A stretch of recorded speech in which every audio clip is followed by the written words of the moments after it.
everyone. I'm Breakfast Candy, also known as Erin, and I run the Level Up program. It is my pleasure to welcome all of you to the very first Level Up event. We're honored to be joined by the RedManta team and our host, Dan Spaventa, as they discuss game expansions. Dan, take it away. Thanks, Erin. And thank you, RedManta, for being here today, as well as all of our attendees. We're really excited that you all could join. I guess before we hop into our topics for today, I think that we should introduce all the members of RedManta. Alex, starting with you, who are you? Tell us what you do. All right. Hi, everyone. I'm Alex, or AbstractAlex. I'm the CEO and co-founder of RedManta. Thanks, Alex. Adam, you're up next. Hi, I'm Adam Usering. I'm the engineering lead for Robloxian High School. Been on Roblox for 11 years. Great. Thanks, Adam. And finally, Nate, tell us who you are, what you do.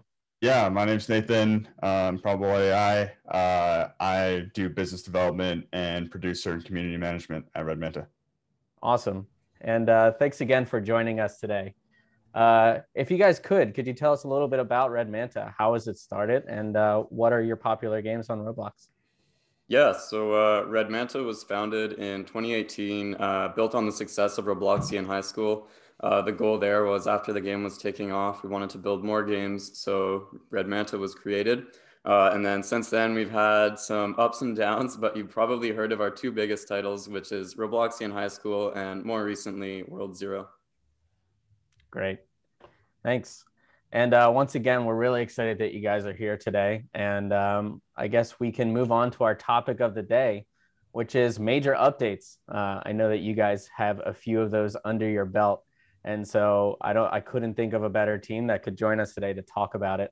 So I guess we'll just dive on in and I'll just toss it over to you. The first question I have for you guys today is, why should teams work on major updates for their games? Yeah, so I think the most obvious reason is that it's going to be impactful to your players. So if you make something new for the game, people are going to come back. And when we talk about major updates, that's not just talking about adding content, but brand new features that really change up your entire game's dynamic or core loop. What does it do for like the overall health of the game? What is the difference between it and, some of your weekly updates that you guys are releasing in your games? Yeah, so a weekly update is good for sustaining your current metrics, but I find if you want to improve your metrics, so let's say you want to increase your retention or you want to appeal to a broader audience and your game's not doing that, then you're going to need to change something up, and adding another level isn't going to be enough. And Nate, from a business perspective, what is the impact of major updates for the game? Major updates can bring in things like increased retention, and we usually associate retention not only just bringing players back, but players that retain longer tend to spend more money, and we tend to see like spend go up when we do major updates. And I think we'll talk a little bit later about like specific things that do allow that to happen. So, And creatively, why are major updates the most fun updates to work on? I would say they're the most fun because you're changing up the dynamic of your game. So they can also be a bit scary at the same time, because you can be taking a risk and you might be changing a feature up in a way that you think could break it. But that can also be exciting, because if you do get it right, then you can see really outstanding results. Great. And we're definitely going to dive into some of the updates that you guys have worked on and some of the pros and cons of them, the ups and downs. So I look forward to that. But I guess before we hop into that, let's just talk about brainstorming and where you actually begin with your major updates. For you guys at RedManta, where do you begin with this entire process? Yeah, so the idea for an update can be something that we have on our minds for 6 months, and then we decide, all right, now's the time to do it.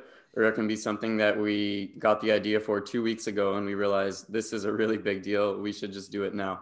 So the brainstorming process happens, it's really depending on the actual update, but we also love to get in groups and just have group discussions, trying to really figure out, is this going to do what we want it to do? Is this update going to touch the metrics that we want it to improve? So if the goal is to improve retention, even if we have a really cool update idea, is it actually going to improve retention, or is that going to be something for the existing players? So there's a lot that goes on there. Yeah, I'd also say like, those ideas tend to come from everywhere, at least at RedManta. Like a lot of times when we have our scrums, like we'll be playing and play testing the game and we'll be like, oh, it'd be really cool if you could do this. And that's where I think a lot of inspiration comes from as well. I see. So would you say that all of you guys are kind of like designers, depending on the day of the week and where the inspiration comes from?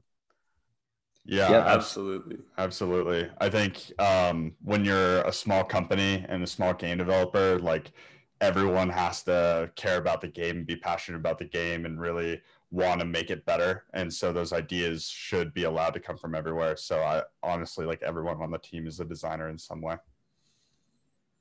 Great. Has there been have you guys settled on like a methodology for brainstorming? Do you like whiteboard? Do you communicate via chat? Like what does that process look like? Yeah, I found that a really important thing to do is to have a master document that is just in charge of all the information, because otherwise the ideas are you're going to be playing telephone and ideas are going to get lost across all your Discord servers. So make a Google Doc. That's really important. And then just have any brainstorming that you do, whether that's through group discussions in a voice call or just text chat, whenever you're making a decision, write it down, or even good ideas, just write it down. And then it's a lot easier to come back to it later and put something together. And I would say they do come from group discussions and stuff like that. And whiteboarding is good, but we don't have an office anymore, obviously. So it's definitely a little bit more ad hoc via Discord, or like we'll be taking notes on like our notebooks and stuff, and kind of like the new way of whiteboarding, I guess. Mm-hmm. Yeah, lots of new ideas come from playing the game itself and just getting the whole entire team in the game, just being on a call, for sure. Mm-hmm. Do you ever get inspiration from your players? I know like you're playing your game. Do they ever see that like the developers are in their game and they're like, oh my God, I have this idea?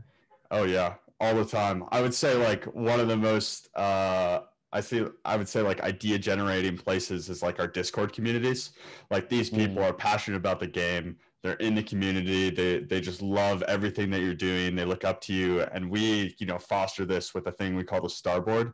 Each of our Discord communities have this thing where like they can put suggestions and then other community members can star the suggestion. And if it gets high enough, it goes to the Starboard where we can take a look and filter through all the ideas that people have. And quite a few things make it in the game. It's definitely just a balancing act of like what you want to add and stuff like that. And there's a lot of repeats as well especially if you have one up for a long time, and that can kind of give you a signal of like, okay, people like really want this. So adding on to that, it's also important to have those community members like working aside the team, because that adds that's just like a different dynamic, makes them more inspired, makes them like actually able to change the game to whatever they've ever wanted on their own time.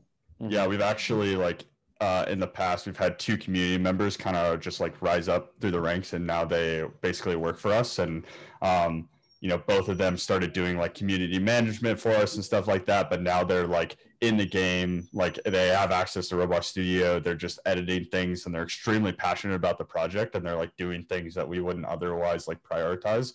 And it just makes the overall like game quality better. It's super inspiring as well, because you're just like, wow, these people cared this much about the project. That reminds me of what it was like as a kid to like love what I'm doing. Do you guys have like your own super army of game designers at this point? Yep. Yeah, basically. Pretty much. It's awesome. So Adam, as the lead programmer, Alex has now handed you this behemoth of a design document. What is your process for going through it and potentially crushing some of his hopes and dreams? I usually read through it. Well, usually it's Nathan who would write it. I would read through it, try to build the feature in my head, and then start just making out tasks for the rest of the team. Trying to write it in a way that makes sense for how the game's structured and how everything is set up. But usually it's pretty straightforward, given we're all on the same page on how we write stuff. Mm-hmm. And Alex is like, Alex is, but Adam is like my partner in crime here, where he's just like, I'll say something and he's like, dude, you're nuts. Like, there's no way we can do that in a reasonable amount of time. And like, just like, you're crazy. And so, you know, it's a good gut check for myself, like even if I have these big vision ideas, but there are a lot of times where he'll be like, oh, I can see like a way we can do this and chunk this down in like a reasonable manner to like make this a doable thing. And having that relationship with somebody who like knows the ins and outs of the code and how things are going to be implemented is extremely important. Yep. That's awesome. So let's dive into that a little bit. So how does that dynamic work between designer and programmer, where you both see the vision and now you need to make it a reality? Like, how do you pare down this grand idea into ultimately what your players see in the game? Mostly it comes from just ownership. If I'm assigned to work with the team to have them develop a feature, I'm the one who's going to be like owning it, making sure everything's tested, making sure everything works. And then when it's all ready to go, anyone else can jump in and be like, hey, this doesn't look that great, or this can be adjusted. Just small things like that. It's just like a trickle down effect. Mm-hmm. Yeah, and I feel like, you know, when I do come up with like a big idea or something like that, I'll write it down, create like a document, and then Adam will go through, leave a bunch of comments being like, hey, you know, this is going to be really hard, or like, hey, what about this like other idea? And just getting as many eyes on it as possible helps us like either make the feature better, but also like get it down into manageable chunks for the team. And there's always V2s, like there's always things that you want to do next to like make that feature like that next level. And you know, those are all prioritized differently, of course. Yep. So you actually touched upon the next topic I wanted to move to. And so I'll toss it back over to you, but could you talk a little bit about minimum viable product? Like obviously you have all these ideas for what you want your feature to be. And in order to get it out the door, you need to pare it down a bit. Like what does that mean for your team, and what does that process look like for cutting features? Yeah, we're working on a prototype right now, and recently we cut a bunch of features back on it.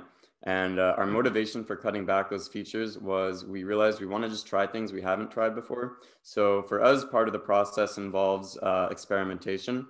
But I think that in terms of getting that MVP done for a feature, you really want to just prioritize, what do I actually need? Draw out your core loop for the feature on a whiteboard and be extremely strict with every single thing you're implementing. Does it need to be here?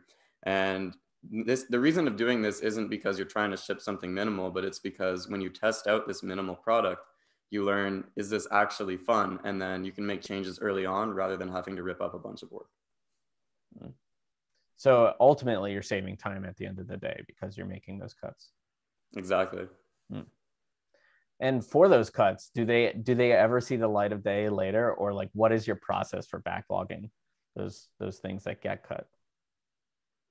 I think that some of them will see the light of day, but a lot of them will just float around the backlog forever, depending on, you know, if the project vision changes or if we've got a new direction. Yeah, ultimately, I think the minimum viable product like allows you to like you might have this grand vision for the game, but like ultimately when players play the game, things are going to change. Mm-hmm. That makes sense.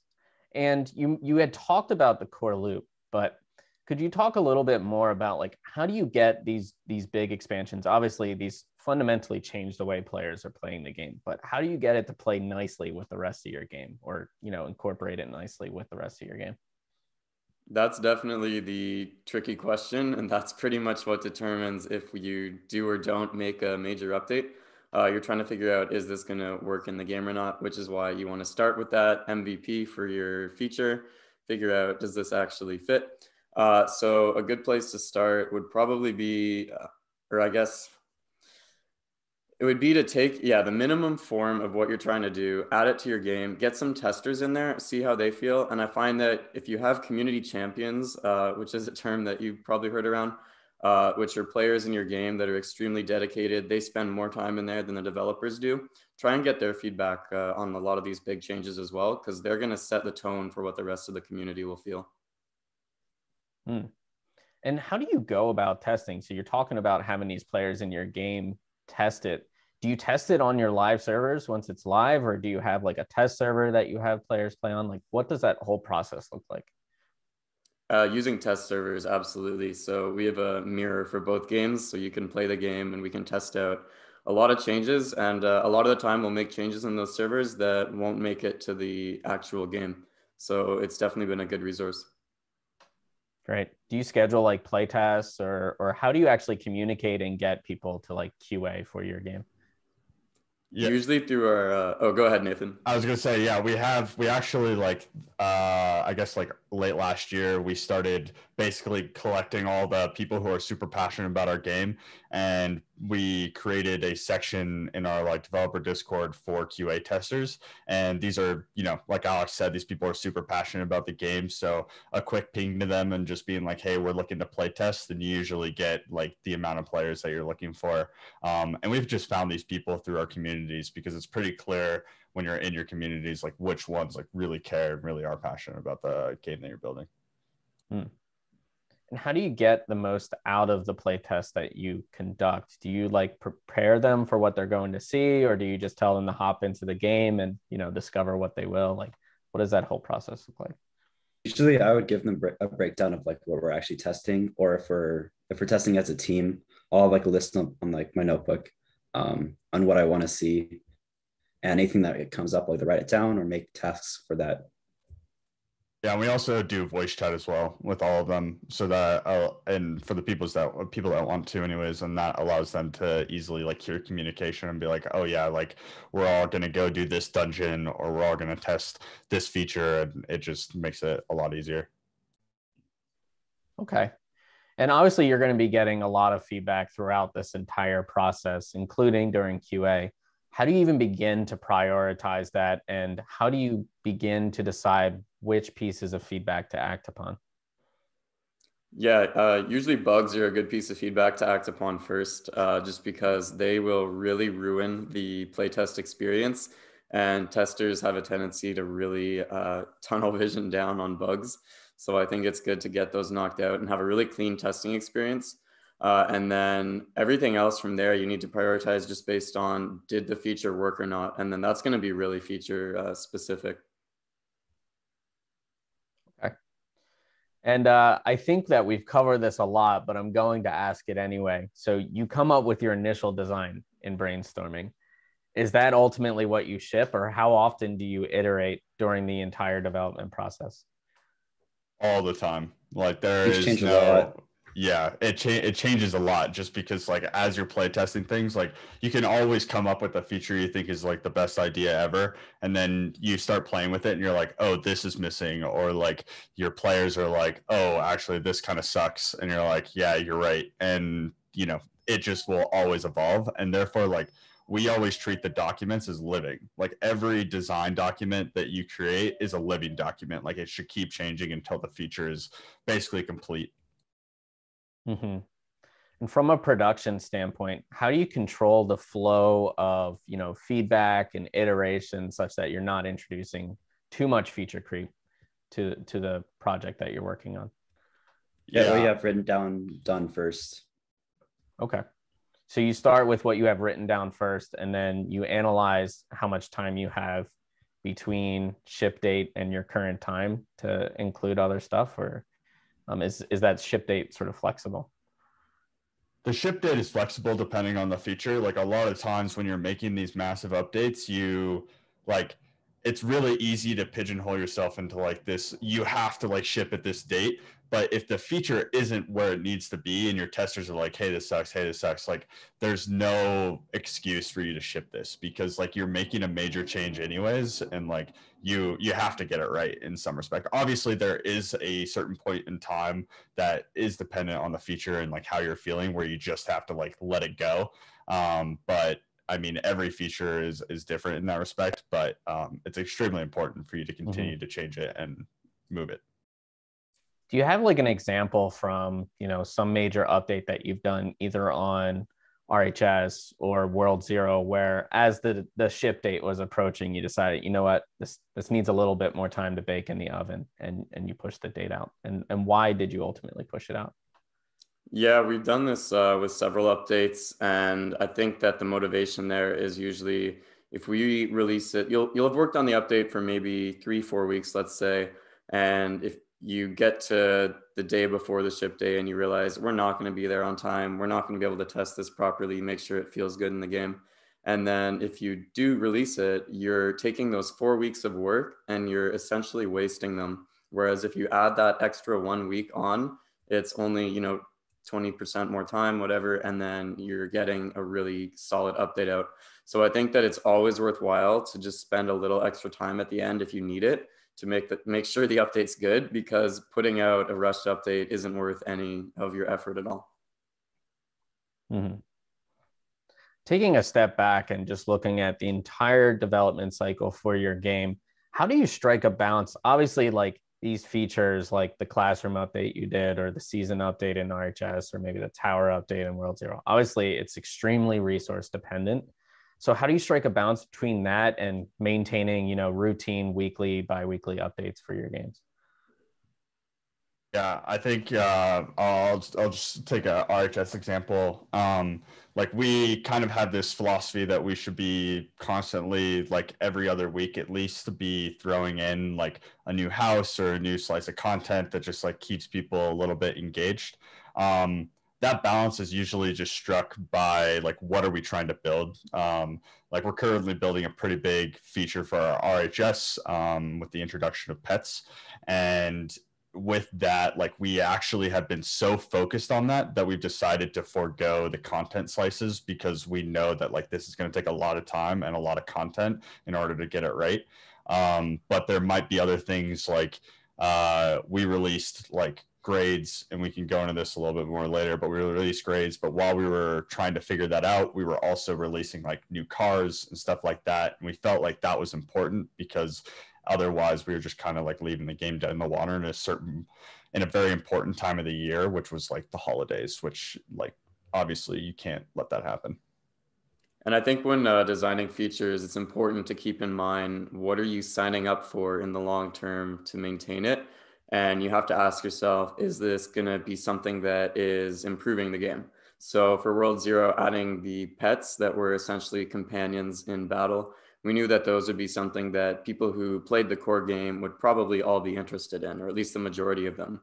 But an idea like player housing, for example, would take a lot of effort. We'd have to continuously add new content to that. And if it's something that the majority of our users didn't like, that's a really big content piece, and we're not getting much out of it. So if you have to spend a week working on houses or a week working on a new dungeon, you get to a point where you start to not want to do those house updates. So I think, yeah, the planning phase is the most important part, because it's really difficult to unrelease a feature once it's out there and a couple players are attached to it. And we like term those and dub that as like update debt, basically. Like how much do you have to continue to maintain that feature after it's released? And because like all of that will cost some amount of time. So it's a good point. I guess digging into it a bit more, why should you even bother doing these like weekly or bi-weekly updates when you're working on this major feature? We talked about like all the benefits of the major updates. So like, why even bother with that stuff if we know that this is the more impactful thing?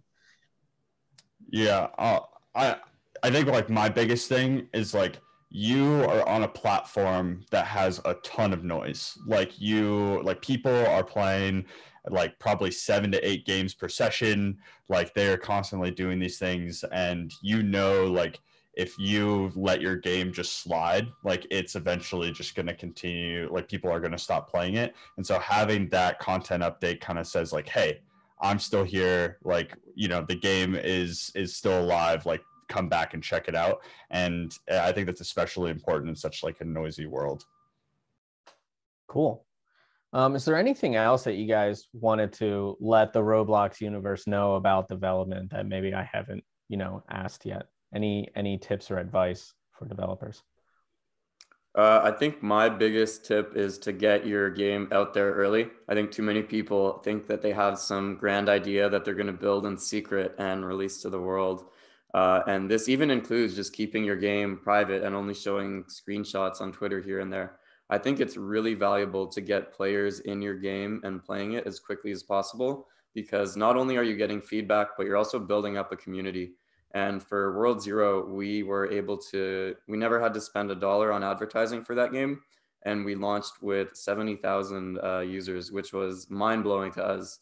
And this was all because of the work we'd done just building up hype prior to that release and having an alpha and beta that were accessible to users. I think one other thing I'd let people know is like when you're measuring a feature of like whether you want to build it or not, like think about what benefit it's going to like provide to your game long term. Like, are you building this feature because it's super easy and like you think it's going to make you a ton of money, or are you building this feature because it's part of your vision, but it's going to take a long period of time? And just like thinking about that and like what is this actually going to bring to the table is super important. Obviously, like experimenting and like throwing together prototypes is critically important to like seeing if it's even going to work in the first place. Awesome. Adam, any words of knowledge from you before we move on? No, you said No. pretty much all of it. All right, awesome. So you've had your players play testing it. You're getting ready to push the button to ship it live. Do you guys bother with any marketing for your feature before you go live? Yes. We try to. We try. Yeah, and it's really important to do this because you spend all this time working on your feature, and I think a lot of people assume that if you release an update, everyone just comes back every day and checks your game out, when in reality, that is not how things are. You've constantly got new people coming back, or new people coming through the game, but you've also got returning players. They're not necessarily going to know about what's new in the game, so you need to make sure you're advertising this before it goes out. So on all of your Discord and Twitter and whatever channels, and in-game countdowns we found are a fantastic way to just get a lot of hype like right there, because anyone who sees that in the week before your update is going to be kind of interested, and it's going to make them want to go back. It's interesting. Like what is the magnitude of like a countdown for your game? Like the difference between that and just shipping the feature, if you've seen that difference in releases, like what does that look like? Yeah, I think the difference would probably be we can get double or triple our player counts when we've got these really hyped up updates. And of course, it depends on what the update is. But if it's a really big piece of content, I think you should prioritize marketing it as well, just to maximize the potential of that update, all the work you put into it. Yeah, I think there's I couldn't stress like more that week of players, or even like 2 weeks, if you know you're going to ship something, throwing that countdown timer in there is going to hit such a huge audience of players, just like who have no idea like whether or not they're on social media, especially with like the younger audience. Like you are showing them like a timer and they're like, whoa, what does that mean? And like they're gonna want to like keep coming back, checking it, especially if there's like a visual like representation of the update in some respect. Like for example, for World Zero, like we had like a Halloween like themed like arch, I believe, that had like a countdown timer on it, and like people are like, okay, Halloween update, 2 days time, I'll be back. Like awesome. And Alex, I know you had mentioned this briefly, but just to dig in a bit more, what are some good social media channels that devs should be leveraging for their updates?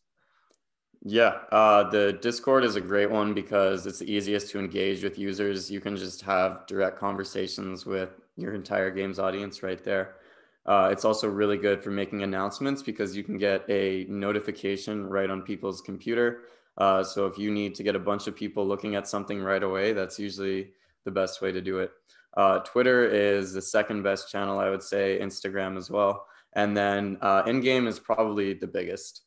So definitely prioritize in-game. And even if you don't do a countdown, just have a news bulletin pop up when they enter the game. Make sure that they know about that update. And we've also found that like you actually get even with less followers, you will get increased and higher engagement on Instagram than like you would on Twitter. Oh, interesting. Okay. Our What theories about that is like visual. It's like all visual. So like people engage with visual mediums a lot more than just like text and there's so much content on Twitter that's just being shot all the time. So like it's easier to find stuff. Okay. And is there a type of content that works more than others? Like, do you guys send out memes or, just screenshots of the update to get players excited? Like, what do you find that resonates the best with the players? We do a mix of all of it. Like we do videos, we do pick images and stuff like that, but memes are good too. Like people love memes. Like when you throw a meme on your Twitter account, like it, people are like, ha, that's hilarious. And like you can even make it out of your game. Like I think one of the biggest ones for RHS is anything related to Despacito. Like we made the Despacito spider like famous, and so we can leverage that to like, create memes and stuff like that, and people engage with that pretty highly. Yeah, I've painted many a Despacito spider in RHS. So. And people love videos. I think videos are probably the most important things, like small clips, just because it's like way more like you're scrolling through your feed, like something starts like auto playing and you're like, whoa, what's this? And like you can visually show like so much in like 5-10 seconds. So you find that those are like shared the most among viewers? Yeah. Okay. Yeah. Cool. Are there any other methods you guys have for building up community hype, or are those the big ones? I'd say those are the big ones. Okay. Yeah. I know that this is going to be a nebulous question, but roughly how far out from a release should teams start to consider, marketing their feature? And also, the second part of that is, when do you even begin planning your strategy for marketing a feature? I'll just take a stab at this. Adam, Alex, feel free to jump in here. For us, just because of the way our release structure works with like how we release our updates, usually at a minimum we'll do like 1 week in advance, like the week leading up to. But for much larger updates, like if we have something ready to show off to people, we start posting that like 2 weeks out. And when we're doing that, we don't say anything about release dates. Like we don't promise anything, because like those things can always change. And I think that's super important for everyone to know, is like, do not promise release dates, because those things could change. Yeah. I would say the earliest you can get an example of what you're working on out is the best. Even if it's going to change, it's still good to get people's feedback and get them excited as to what's coming. Okay, so like even before you allow playtesters onto your test servers, you're essentially testing your feature out by, posting some update on it on social media. Yeah, just drop small hints. For example, on our Discord, we have a sneak peeks channel where we just post random stuff, and usually people are like, "Oh, that's really cool. When's it coming?" And we're just like, "No idea. It's coming though."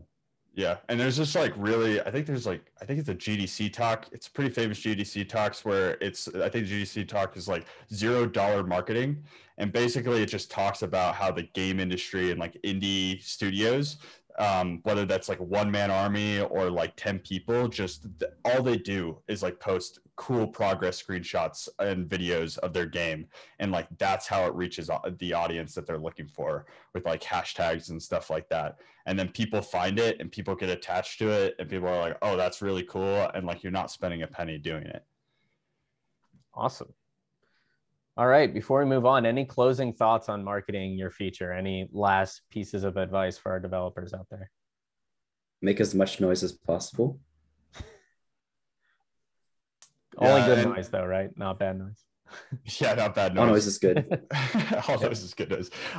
If you are actively looking to spend money on the platform, my biggest piece of advice is like, when you do that, like track the progress, track how much you're spending and like what the end funnel is, like how much money you're gaining back. Because if people aren't spending money in your game and you didn't make the profit back from what you spent, especially at beginning games and stuff like that, then you have like a leaky bucket somewhere, and you should go like resolve that problem before you do more marketing. Obviously Twitter is free, but yeah.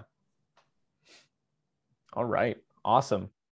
So moving on, we've marketed, we've tested, our feature is live. What are some of the things you guys do to support your feature once it's live? A big one is analytics. So if we release a feature and we want to see if people are even using it, then we will track that. So for World Zero, we're tracking everything like how many people get to each level, when people log in, which level are they, how many people are using each type of pet, playing each dungeon. So this is all really good information for us, because not only does it tell us if something's wrong with the game, but it tells us what people are really into. And this data also helps you double down on making decisions in the future. So if you're working on an update, let's say you're going to add something big to dungeons and all your data tells you that everyone plays dungeons, then it's really useful to have that as well, just for future guidance. Do you guys have like a favorite analytics suite that you use for your games? We use Game analytics. Yeah, game analytics. Okay, yeah. So it's called game analytics. Yeah, literally called game analytics. We just use their SDK, so I'm gonna plug into that. Yeah. And do you guys have like a strategy when you're working on a feature? Obviously, you're targeting like certain metrics, but do you have a strategy for which ones you're going to track when a feature goes live? Yeah, I think the biggest thing for us is retention, because it's just like retention is like the holy metric, I think, in the industry. It's just like you want to retain those players as much as possible. And if like, obviously not every feature is going to impact retention, like that's just the fact. So it doesn't need to be like, you don't have to live and die by that like metric, but that plus like ARPU, which is average revenue per user, and ARPU, which is average revenue per paying user, are big ones, and that allows us to kind of just see the overall health of the game. Okay. Do you ever build custom dashboards for your features too, or do you mainly rely on like key performance indicators? Definitely lots of custom dashboards. Like I mentioned, for World Zero, we have the level-based ones, just looking at where our players are in the game. But we also use these to figure out where and how they're engaging with features. So for example, if we want to remove something, we're going to figure out, are people actually using it? And if we find that people are still using it a lot, then maybe we need to rethink removing it or add it in somewhere else. So I think that it's good to back up your decision using your metrics. Okay. So let's say like something goes wrong, or maybe something goes really right. Like when your feature is live, how do you make the decision of when to make changes or adjust that feature? Usually the changes would be pretty quick, I think, within the first week, because I don't think there's ever a case where players need to warm up to a feature. That shouldn't be the case. There should never be something you're doing where you're telling them you're going to like it in 2 weeks, you'll get used to it. That's just not how, making something fun for people works. So usually if there's feedback like that, hopefully you got through that in QA. So usually initial stuff, like if you release a dungeon and it's very unbalanced, that's not good. You want to fix that quickly. But that's also the reason you do that QA with your community heroes, so you can figure out, is it actually balanced beforehand? Mm-hmm. And let's say that there's a change that you identify that's probably not going to be popular with your community. I know a lot of developers struggle with, being worried about the feedback they're going to get from players when they make a change that's unpopular. Do you have any advice on that? Like, how do you do that? And absolutely. Save yourself, basically. Our strategy for that has been to pair bad news with good news. So if we're going to be taking any piece of bad news, like we're removing a feature, we're also adding a new class to the game. And then all of a sudden, everyone doesn't care about that feature we're removing, and their attention's fixated on that new class. So I think that's just a good way to do it. It's not even like from a deception point of view. It's what you're doing. You're giving the players something almost as an apology, because you're acknowledging that you're taking away something they might like. Mm-hmm. But you're also like explaining why you're making that change, right? That's important to explain why, because I find that being left in the dark is always worse than hearing an answer you don't like even. Mm-hmm. And what order is it in? Is it bad news first, then good news, or good news first, then bad news? Bad news at the top, and then have them read the good news last. Whatever you read last is what's on your mind.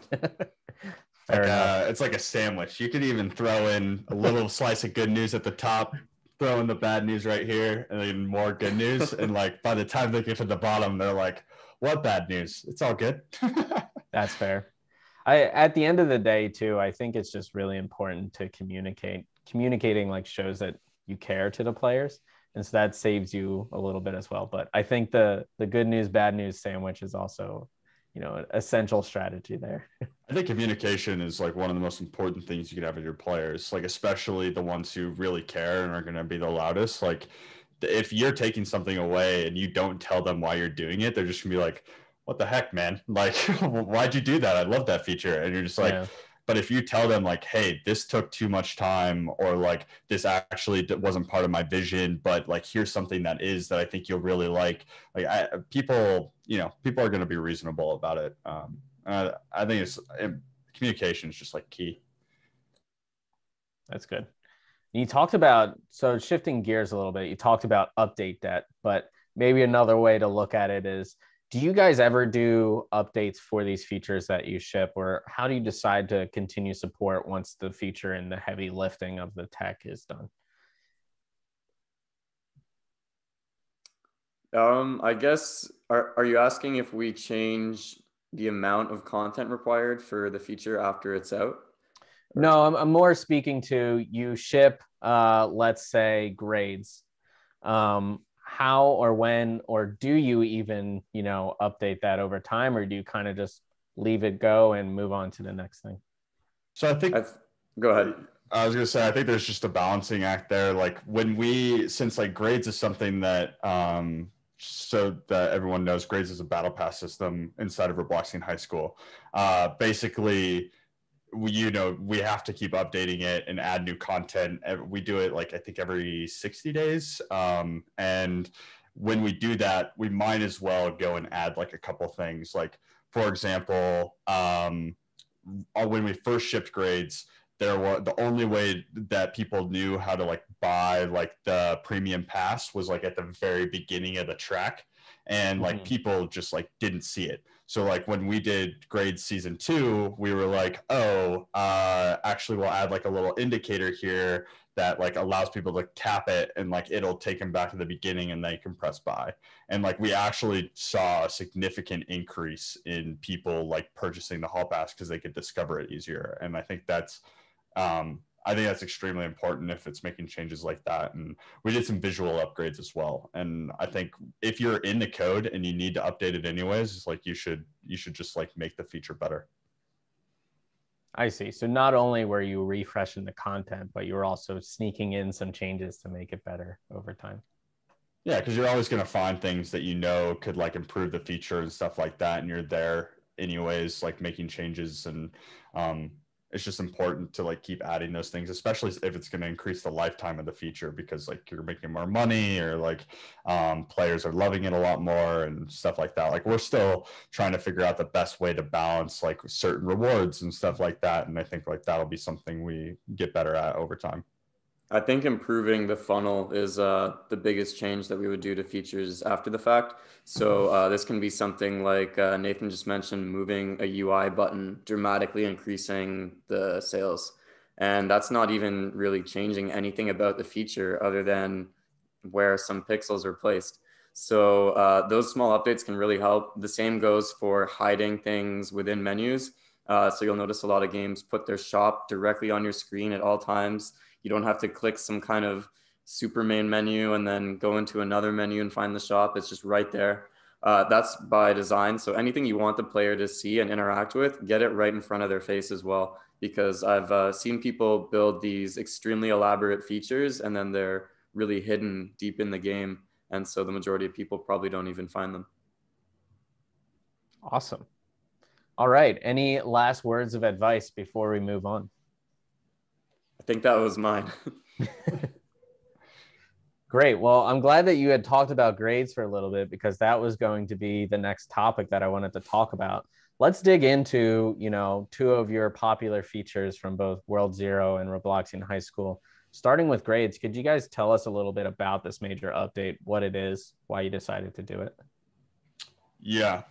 So grades, as I explained a little bit earlier, is a battle pass system inside of Robloxian High School. It basically ties directly into our core game loop of going to classes and completing these classes for coins. And except this time, you also now get stars, which increase your level in the battle pass. And the reason we decided to do this is that we found that one, like, we weren't able to pump content fast enough into the game, like in a reasonable way.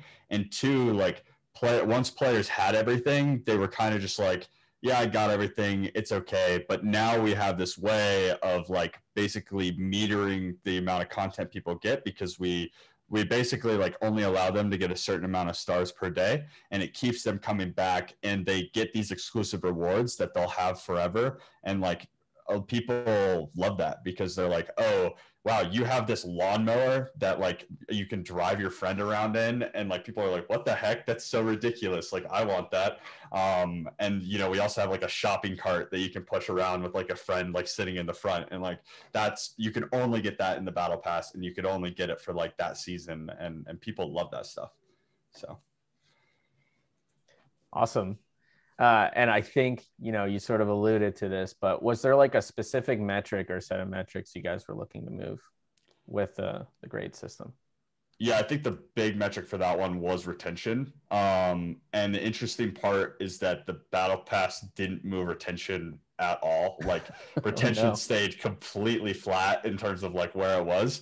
And so we haven't really made any modifications on that part, but we found like our monetization like almost doubled in terms of just like average revenue per user on like skipping stuff, because you can skip tiers. It completely increased monetization a lot, and I think a lot of it alluded to like that exclusivity, and which was really cool. And we saw people engaging with our core game loop a lot more, because we tied it so closely in there. Like a lot of times when you were going to classes previously, people are only going to classes, like you'd maybe walk in, there's like 5 people, and now there's like 15 per server. Like people are all in the classes, like trying to, and it creates more social situations for everybody too, which is like, you know, what drives the game, which is super cool. Wow, that's awesome. So your monetization has like sustained at that rate after the release of this feature? Minus the dip off that you see after the holidays, because we did release grades during the holidays, but we did see quite a huge increase in monetization still, like when we released semester 2, which is our version of seasons. And it does like sustain it, like it basically like first few days, a lot of action, a lot of activity, drops off pretty sharply, and then flattens out, and then last like 2-3 days of the battle pass, it basically goes up back to the levels maybe even higher than the previous ones.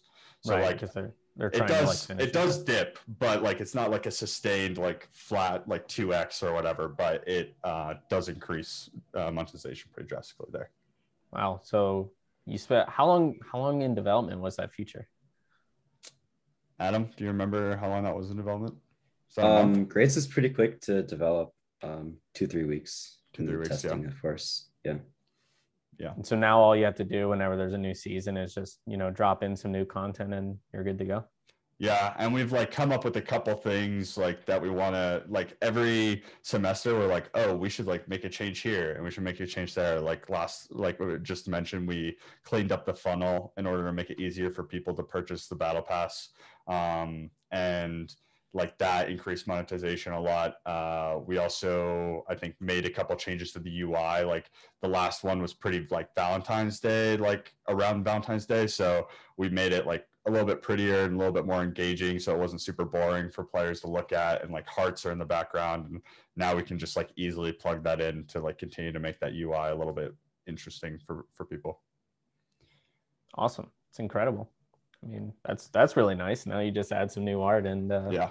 We also added leaderboards, which was definitely an interesting one, because like it's not super obvious, like it's just in the high school, but it was really interesting because like the people, like we launched leaderboards of semester 2, and I just like sat in a server waiting for the leaderboard to update, and like someone, and it was basically the leaderboard was like first 100 people to like get an A+ grade, and like that would usually take you, I think, about like 29 days to like get, I think, roughly, and people were obviously just paying their way to the end.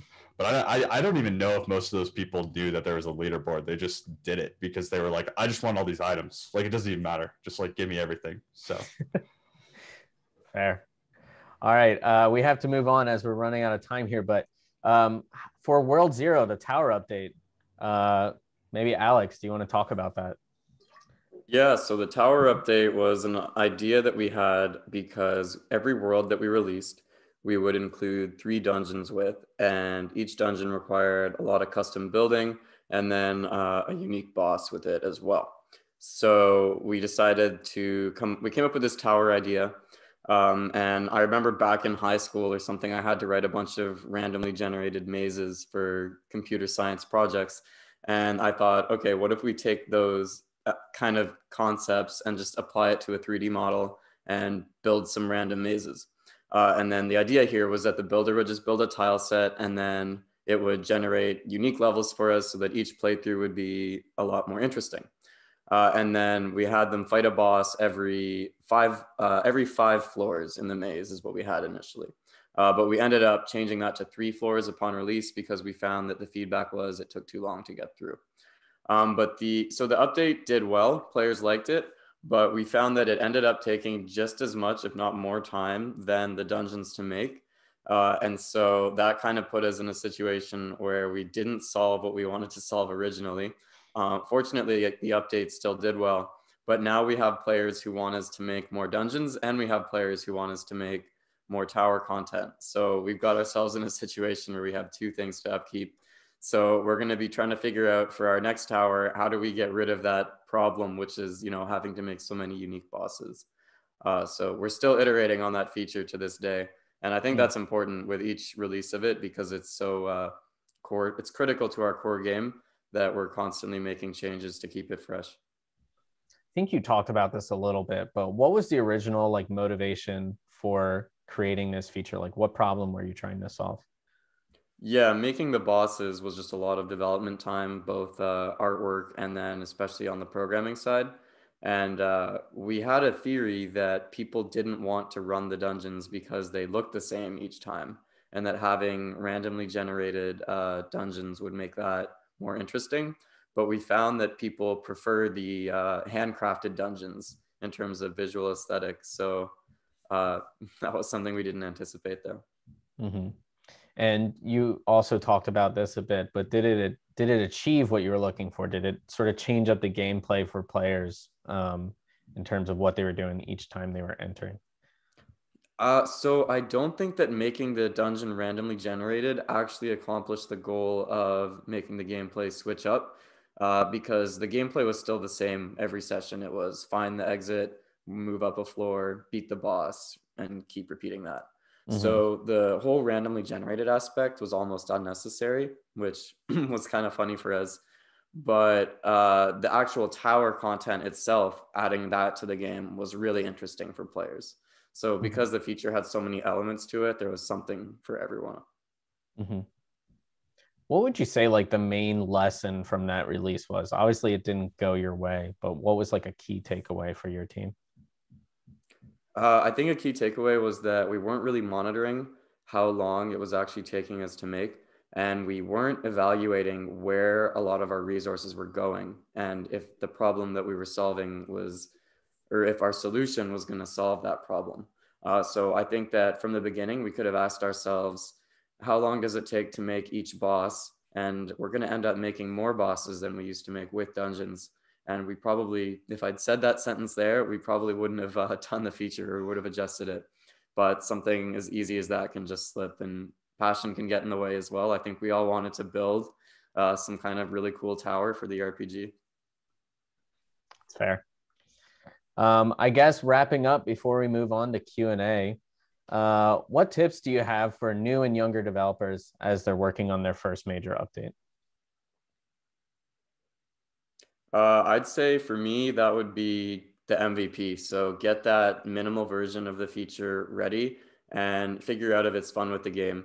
Make sure this is a feature that someone doesn't have to complete all of your game to unlock, and that it stays relevant throughout your game. So it's not just something that they do in the beginning and forget about, and it's not just something they have to get to the end to forget about. Try to make sure that it's consistent throughout. And I just rip off that. There's a famous quote, which I think is perfection is the enemy of greatness. And like, if you are just, especially as a new developer, if you're just like, oh, I have this perfect idea, I'm going to keep working on it, it's not ready, and it takes you 6 months, like you're not going to achieve exactly like what you want to do. And I think that's just going to hurt you in the long term. Just get it out. Honestly, it doesn't need to be perfect. It's all good. Awesome. Final question I have for each of you. I'll go around the room, starting with Alex. Looking back as a bright-eyed new developer, what was one thing that you wish you knew when you were starting out working on, some of these bigger, major updates for your games? Yeah, I think focusing on making sure players actually understand how to play the game is a big one. It's easy, especially when you have communities that you interact with, to think that everyone knows how to play your game. You'll be having discussions with players who are 80 hours into your game or something like that. And you might not realize that a new user hopping into that game doesn't actually know how to unlock a new class, for example, or they don't know how to play a dungeon. And just changing something as simple as that can really increase the amount of players that access your game. But the biggest piece of advice was one I mentioned before, and that's just release it as early as you can. And if players hate your game when you release it early, it's not because it's not finished, it's because it's not fun. And adding more icing on top of a cake that tastes bad is not going to make it taste any better. Awesome. Nate, you're up next. What's your advice? Yeah, I mean, I can't say anything other than just like ship it, just like get it out there. Like, please don't spend too much time. I think because I definitely, as like a young developer, like I wasted so much time like trying to perfect what I was doing, and I just never saw the bigger picture. And I think it forced me, or I guess not forced me, but I didn't ship as much as I should have because I just, thought like this had to be perfect for anyone to enjoy it, and like that was my mistake. All right. Last but not least, Adam, words of wisdom, please. Never stop learning. Always be trying new things. Don't give up when people are like, that's kind of bad. Just keep going on your own path. All right. And finally, before we go to Q&A, tell the world what you're working on. What are some new and exciting things coming out of the RedManta studios? We're working on RHS a new pets. Oh, yeah. Yep, pets for RHS. We're working on a new prototype project as well that you can check out on my Twitter. I've released a couple of videos of what we're doing there. And we're hopefully going to be working on more prototypes soon as well. We want to really just experiment with avenues of games we haven't tried before. All right, awesome. And thanks again for joining us today. I think this was a really insightful conversation and, even valuable for me. I've also learned a few things from this talk. All right. With that, I'm going to toss it back to Aaron and we'll move on to Q&A. Hey, so great chat, guys. Thank you so much for sharing your insights with us on game expansions. Sounds like they are a lot of work, but super worthwhile for adding to your game. So let's take a look at the questions. We got a lot of really great ones here. So starting off, Tech Spectrum asks, how do you evaluate what bugs should get priority? How do you manage quality control of what's getting done? And is there a process for it? Ooh, I got one for this. So I use one I learned in my time when I was employed at Roblox. It's called Severity, Pervasiveness, and Frequency. So basically, severity is like how bad is the bug. Pervasiveness is how many people have the bug, and frequency is how many times does the bug occur. Like if it's just once, a one-off, and it's just like super random, like it's pretty low priority in my opinion. But even if it's like the most severe bug in the world, unless it's like data loss, I think like that's how I measure it. And I've done it in my head out of a 1 in 10 scale. And because like you could have like a bug that happens to everybody, but like people can get around it and like it doesn't happen that often, and like therefore you shouldn't prioritize. And for me, I use a system where I just like to ask, do they quit the game? And it's as simple as that. So do they make a purchase and it doesn't work? You're going to quit the game. Do you come back to the game and all your data is lost from before? You're going to quit the game. If a UI, you have to click a button twice because it doesn't work, they're probably not leaving the game.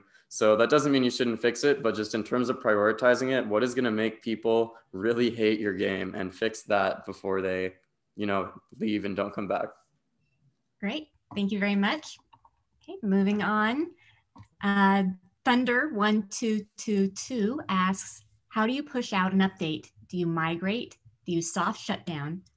What's the best way to push an update without disrupting gameplay? We usually do migrate update just because it feels like the most soft way to do it. Pushing an update without disrupting gameplay is hard, but that comes down to QAing and make sure it's all in a working order and everything's in the state you want it to be before shipping. Yeah, and for World Zero, we do shutdowns just because if we're adding a new item, it's possible that someone could go get that item and then go to a server that has never seen this item before. So that's a situation that it could be situational if you want to shut down all your servers, or if it's just a small bug fix. Maybe it's not worth kicking everyone out of your game just to fix something really minor, like a brick being misplaced. Whereas if purchases aren't working, you want to shut down all those servers right away. Makes sense. All right, so Encoded Lua asks, what's the most important analytics stat to look at to know if an update is successful besides revenue per player? Long-term retention is important, and that one it's a bit annoying because you don't get your answers right away.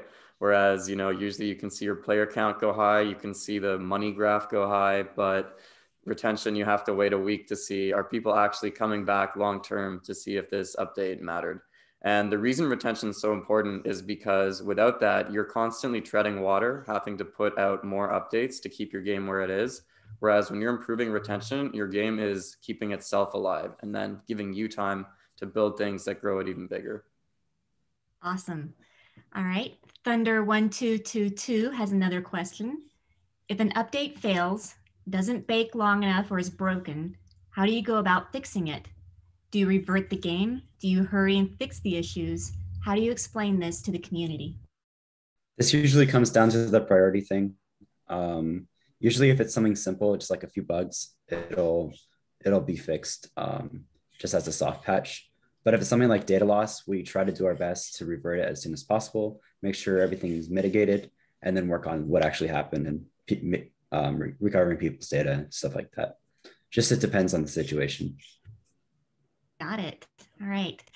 Missimo asks, how often do you do game expansions? How far out do you plan these videos? Yeah, so for us, it depends on the update. So if it's a bigger update, it's going to take longer.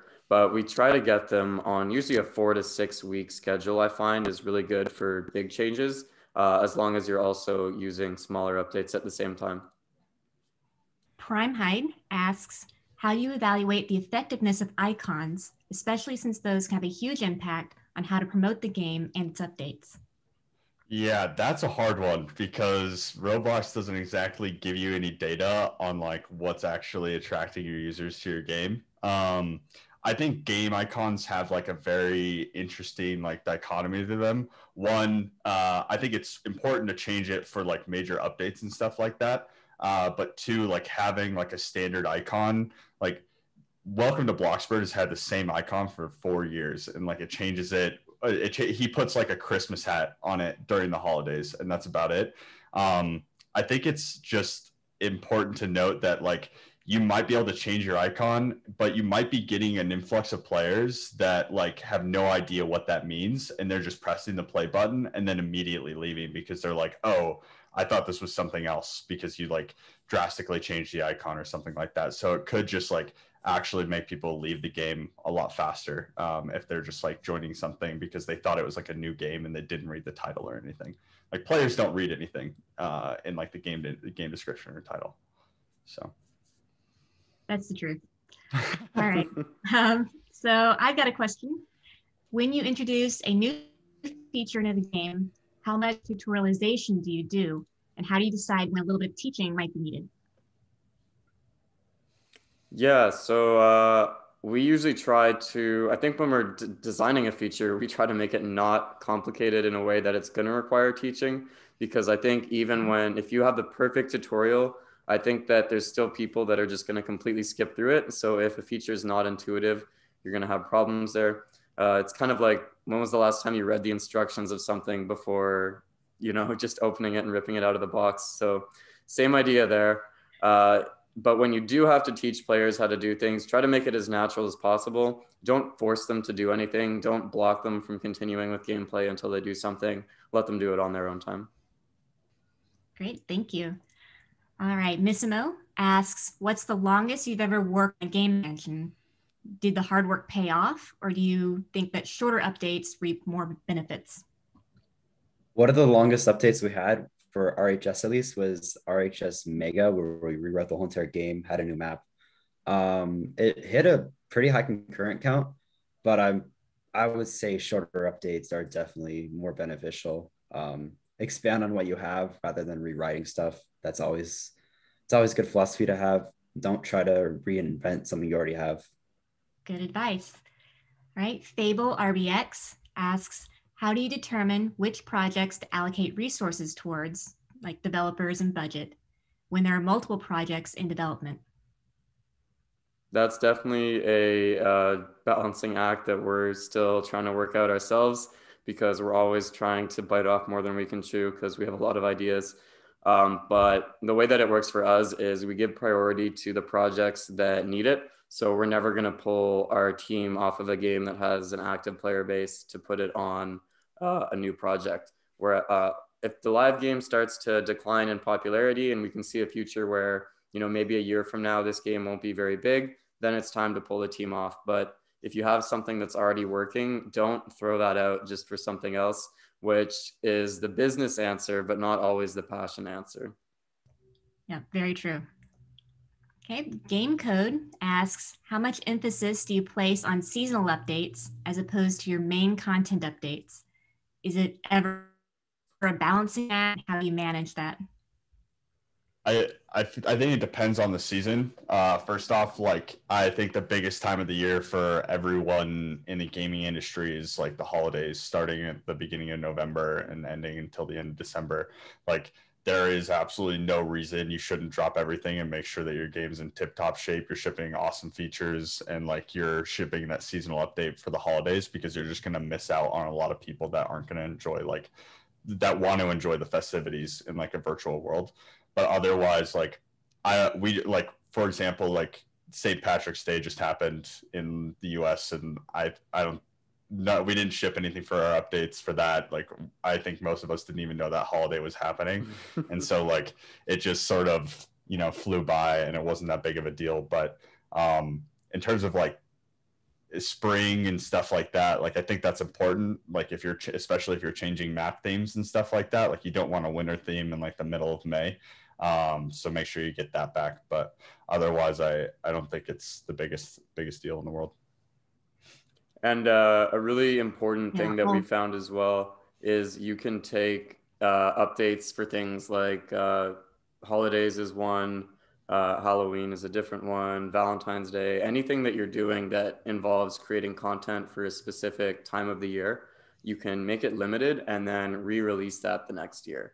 And then that way you have an update that's already loaded, and you can't really do that with other updates. You can't, you know, take them away and bring them back and then have people be excited. But when you do that for something like your Halloween boss that's only available for 1 week and he has a rare drop you can get, then players are really excited to have him come back, even when it's been, it's the same content they played last year, just because it's tied to that time. Nice. And it's really great for you too, not having to, you know, create new content every season, right? Exactly, yeah. Okay. So I have another question for you. With so many members of your team contributing to the game design, how do you determine which ideas will make it into the game, and how do you manage conflicts? Alex, take this one away. Yeah, so this one's always tricky. And I think I've had something that I've said to the team, and it's along the lines of, we're going to have 100 ideas and 99 of them are not going to make it. But that doesn't mean that we shouldn't submit ideas, because we still need them to find that one. So I think it's just important to have that discussion with your team. Let them know that when you're not adding an idea, it's not because it's not a good idea. It's just that they have to understand that there's going to be hundreds of ideas floating around, and that you can't be offended when every idea doesn't make it in, because it might not have even made it in because it could just be timeline restrictions, resources. It's not just because the person you were telling it to thought it was a bad idea. And is that feature like going towards the vision you've had for the game? Is that like contributing to improving your metrics that you're trying to improve? Does it actually add something super valuable to the game, or like all factors that you need to keep in mind when you're like trying to build something? And like Alex said, having that open and honest culture and allowing everyone to submit things is super important. And I think resolving conflict comes down to that culture.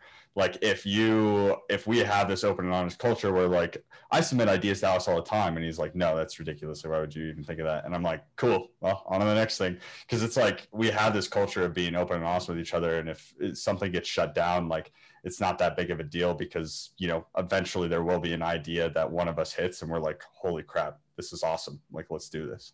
And like, that's super important. And like, that's how you innovate. So. Great points. Awesome to have your entire team involved. Everyone's just more invested that way as well. Yeah, absolutely. So, Mr. Fergie asks, what exactly is considered a major update or game expansion? How big of a change, and what changes does that consist of? Is it just a new feature or more of a core mechanic kind of rework? I would say that a core mechanic rework or a feature that adds on to the core gameplay. So in World Zero's case, for example, adding a new world or adding a new dungeon, that's not really a major expansion because we're just building on what we already had. Whereas something like adding perks to weapons that drop, that's adding a whole new dimension to the game. And it takes us, 3 to 4 weeks to get that balanced and feeling good. But then when we do add that, all of a sudden, when you're getting a drop, not only are you thinking about how rare is it, now you're thinking about what bonuses is it also going to have stacked on top of it. So that's just one example of many. Or adding pets to the game was another one for World Zero, because you have your character, which has their unique set of abilities. And then adding a pet that you can swap out really lets you customize what abilities you got loaded out. So as long as it complements your game, then it can be considered a major expansion. And I don't think that the terminology, it's too important to get caught up in that if you're worried about it. But if the idea is building on the core loop, that's what would matter most. And when if you're building something and you're like, oh yeah, this feels like a big deal, then it's probably a major update or an expansion. Like if you're like, oh wow, like I'm really changing something. But if you're just like, I'm adding a house to the game, like that's not a major update. Like you will know, I'm sure in your head, you'll be like, ooh, yeah, this is gonna be a big deal for the community when I release this. Got it, thank you. Missimo asks, have you ever found yourselves feature creeping, and how did you address it? Absolutely.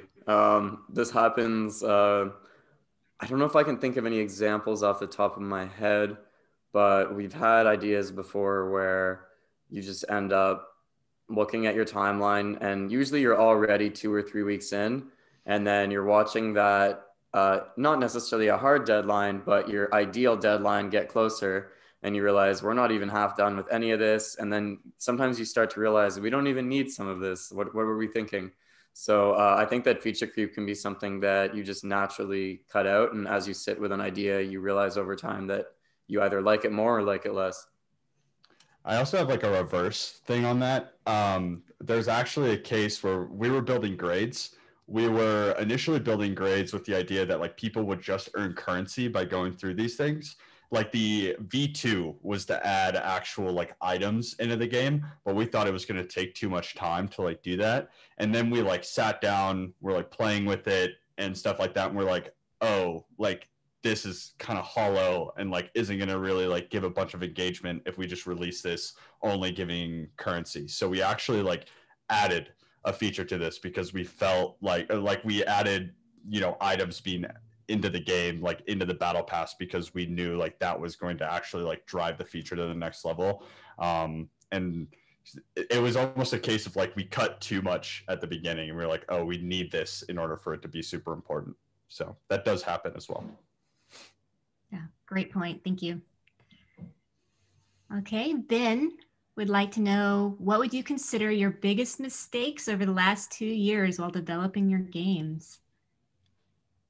For World Zero, the biggest mistake we made there was I think we got distracted looking at what other games were doing, and that led us to make decisions, and it led me to make decisions that put the game on a path that were just a waste of time. And I think that World Zero took nearly 2 years from when we were prototyping it to the actual free release date. And I think if obviously with 2020 hindsight, you can do a lot better. But I think if we hadn't gotten distracted looking at competitors' games and trying to imitate some of their features, find out they didn't work, have to go back in a different direction, we probably could have cut that down to having the game done within a year. So I think that was a really important lesson for us. So Gnome Code asks, you mentioned not advertising World Zero at launch. Do you use prioritized general marketing over the Roblox advertisement services? We just rely on our social media platforms. We had some YouTubers pick it up. So a big selling point of the game is that it didn't look like Roblox, a lot of people said. And so a lot of influencers were making videos on it and just bringing a lot of attention to the game. So that really helped out for us. And we've since only run an ad on Xbox is where we've run a sponsor. We've never run one on tablet or PC yet, but we might experiment with that in the future. But I think the takeaway from that was that you do not need advertisements to get a big game. And if your game is fun, people are going to find out. And then ads are just adding fuel to the fire, if anything. Great. All right. Prime Hyde would like to know, do you think bi-weekly updates, weekly updates are worth it over a long term? Or do you think it's better to focus on larger updates more infrequently? I think that answer just comes down to balance. Like, I don't think you should over compensate for one or the other, because if you're not releasing enough like content updates, like people aren't going to be as engaged in your game. But if you are only releasing short-term updates, then like you're probably missing something. Like you're probably not spending enough time like getting something super meaningful out to your users. So I mean, I think there's just like a balance you have to strike, and that is completely up to you on like what you want that cadence to be, especially with like your output and like how much time you spend working on the game anyways. But I think there is a balance to be struck there, and like that's the way to go. Great. Okay. Gnome Code is asking, how do you manage your updates to keep things smooth and reduce the impact of server shutdowns and any new bugs that may appear? That all comes down to the QA process. So have things tested as quickly as you can. Don't leave it to the night before, test it out, or even the day of, test it out, and then decide that everything looks good. If you're going to be making a big change to the game and you think this is risky, have that change done and in your testing server 2 weeks before your update so that your testers can play with it and you'll know if something's wrong beforehand. It's not very often that we'll find a bug that we've had in our testing server for multiple weeks will make it to our live game. The only bugs that make it there are the bugs that are for features we changed last minute and they haven't had time to be played with properly. So time is really the answer when it comes to finding bugs. Awesome. Gnome Code has another question. How much experience did you have before you worked on Robloxian high school? So the game started development in 2016. I think all of us are pretty veteran. At least Alex and I were the original team members. I had about 4 years of programming before that. So just a bunch of small projects and just small games just to get me interested. Web development, Roblox are my main experience before that. Yeah, and RHS was one of, I'd done many projects before that and just lots of smaller things for groups, games. So a lot of those had led up to being able to work on that. Cool. All right. Then Encoded Lua would like to know, to add to the seasonal update question, have you seen success of similar magnitude between both Easter events and Christmas events? People on Roblox seem to love egg hunting events. Yeah, so Christmas is definitely going to be the biggest time of the year for sales, hands down, and your analytics are going to show that as well. The egg hunt is definitely a Roblox phenomenon, though. You're right about that. People seem to be really into that. I think that's because it gives you hats that you can collect for your character. So that's just a Roblox specific thing that people seem to be really into. All right, final question from Tom. Curious about the process of launching a countdown event. Oh, got some new questions added. All right. Launching a countdown event. If you have a lot of players, are you worried about causing platform lag? Nope, that's what Roblox's job is to do, and it's our job to make the update. And we've seen Adopt Me release insane updates with hundreds of thousands of players, and they very much stress tested Roblox, and I think got them to figure things out there. So it's not something we're worried about at all. It's not your problem, man. Don't worry about it. Just make the game. That's what you're there for. It's fun. Well, that's good news. So Prime High would like to know, what is the best way to create an active community within your Discord server? And what do you think the extra value of such a community server is? Yeah. So I think the key there is like, if you have a game people are passionate about, naturally they're going to come together. Just because like that's how human like social circles work. And when you're fostering those communities, like not only can you create, especially if it's a smaller one, like don't be afraid to like make the server a little bit more like friendly towards like other topics.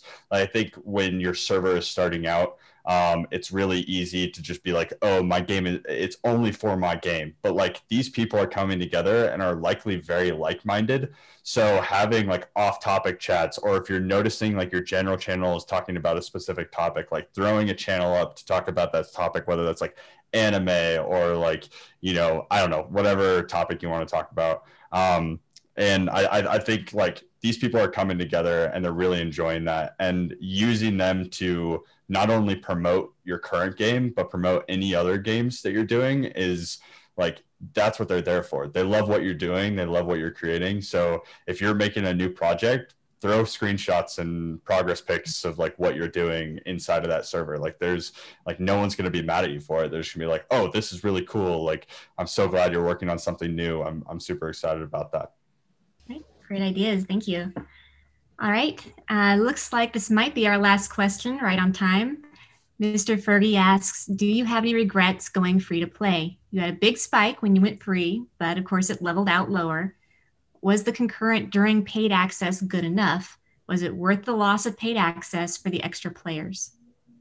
Yeah, that's a good question. And the answer for that is paid access made no money. So all paid access really did was keep players out of the game and give us time to really perfect things. The big spike that we had on free release, I think you're going to see on a lot of games. You're going to have a spike and then people are just going to check it out, figure out it's not really their cup of tea. And then you'll see what your more realistic player count looks like. So yeah, going free to play was definitely a no-brainer for us. It's given the game a lot more attention. When your game is paid access, it's locked to a lot more of a smaller audience. So you're not going to have, let's say, content creators aren't necessarily going to want to make videos for games that people might not have or they can't play because they might not watch their video. So for me personally, I would not recommend paid access. And for our future prototypes, I don't think we would do it again either. Awesome. Well, that was our last question. So that means that we are wrapped up for our Q&A and a roundtable with RedManta. So thank you guys so much for sharing your insights with us. It's been awesome having you here. Really great insights and questions asked. So awesome. Thank you. Yeah, thanks for having us. Thanks for having us. Yeah.